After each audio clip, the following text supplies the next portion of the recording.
Hi friends, good morning. எல்லோரும் எப்படி இருக்கீங்க? இன்றைக்கி நம்ம வீட்டு ஸ்டைலில் பாலக் சிக்கன் எப்படி செய்யலான்னு பார்க்கலாம் வாங்க. இதுக்கு ஒரு 1/2 கிலோ சிக்கன், ஒரு கட்டு பாலக்கீரை எடுத்திருக்கேன்.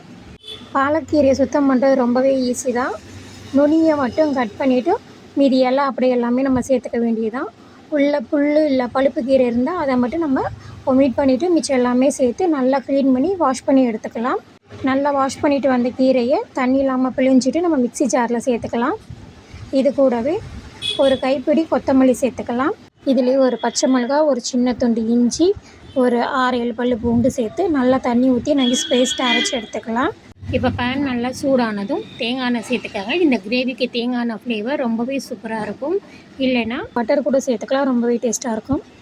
இதில் 2 துண்டு பட்டை, 3 கிராம்பு, ஒரு ஏலக்காய், ஒரு 1/2 ஸ்பூன் சோம்பு சேர்த்து நல்லா பொரிஞ்சு வரட்டும்.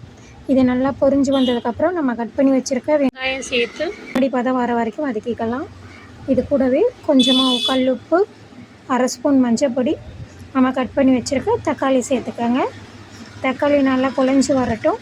குழஞ்சி வந்ததுக்கப்புறம் நம்ம 1/2 ஸ்பூன் தனி மிளகாத்தூள் சேர்த்துக்கலாம். 2 ஸ்பூன் குழம்பு மிளகாத்தூள் சேர்த்துக்கலாம்.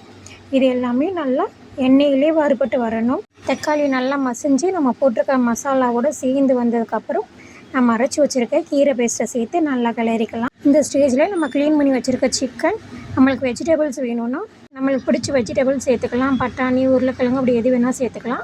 நான் இன்றைக்கி ஒரே ஒரு உருளைக்கிழங்கு மட்டும் நல்லா கட் பண்ணி சேர்த்துருக்கேன். இதை நல்லா மிக்ஸ் பண்ணி வந்ததுக்கப்புறம் நம்ம கிரேவிக்கு தேவையான அளவு தண்ணி சேர்த்து கொஞ்சம் நேரம் மூடி போட்டு வேக விடலாம். சிக்கன் நல்லா வெந்து எண்ணெய் பிரிஞ்சு வரட்டும். கிரேவி திக்கானதுக்கப்புறம் நான் பார்க்கலாம். கிரேவி நல்லா சுண்டி எண்ணெய் பிரிஞ்சு வந்துருச்சு. இந்த ஸ்டேஜில் நம்ம உப்பு காரம் செக் பண்ணிவிட்டு வேணும்னா நம்ம அட்ஜஸ்ட் பண்ணிக்கலாம். எனக்கு உப்பு கொஞ்சம் கம்மியாக இருந்துச்சு, அதனால் உப்பு ஆட் பண்ணிக்கிறேன். இந்த ஸ்டேஜில் ஒரு 1/2 ஸ்பூன் மட்டும் கரம் மசாலா சேர்த்து ஒரு மிக்ஸ் பண்ணிவிட்டு நம்ம க்ளோஸ் பண்ணி இறக்கி வச்சிட்டோம்னா சூப்பரான எம்மியான பாலக் சிக்கன் ரெடி. இது சப்பாத்தி, இட்லி, தோசை அப்படின்னு எது கூட வேணாலும் சூப்பர் காம்பினேஷனாக இருக்கும். ஒயிட் ரைஸ் கூட சூப்பராக இருக்கும், அட்டகாசமாக இருக்கும். ட்ரை பண்ணி பார்த்துட்டு எப்படி இருந்துச்சுன்னு சொல்லுங்கள். இந்த மாதிரி ரெசிபி வீடியோக்கு நம்ம சேனலை சப்ஸ்கிரைப் பண்ணிக்கோங்க. வீடியோ பிடிச்சிருந்தா லைக் அண்ட் ஷேர் பண்ணிக்கோங்க. இன்னொரு வீடியோவில் பார்க்கலாம். பாய்.